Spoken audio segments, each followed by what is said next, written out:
রাস্তায় হাঁটার সময় কোনো মেয়ের দিকে তাকাবা না। ফেসবুকে কোনো মেয়ের দিকে তাকাবা না এবং ছবিতে লাইক দিবা না। ওকে? ফেসবুকে কোনো মেয়েকে ফ্রেন্ড রিকোয়েস্ট পাঠাবা না এবং কোনো মেয়ে ফ্রেন্ড রিকোয়েস্ট দিলে অ্যাকসেপ্ট করবা না।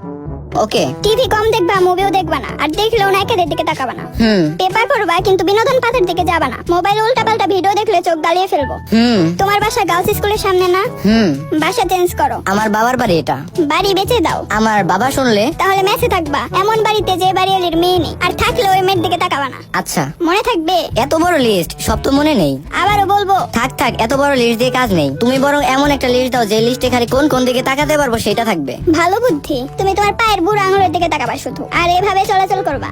ওকে। দ্যাটস মাই বয়। এই নাও ফ্লাইং কিস। এত কিছুর পরে একটা কিস দিলা, তাও আবার এভাবে? কিছু বললা? না, এখন আসি তাহলে। যাও।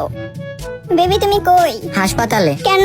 তোমার কথা শুনে পায়ের বুড়ো আঙুলের দিকে তাকিয়ে বাইক চালাচ্ছিলাম, তারপর আর কিছু মনে নেই। উঠে দেখি হাসপাতালে আছি। সাবধান, নার্সের দিকে তাকাবা না।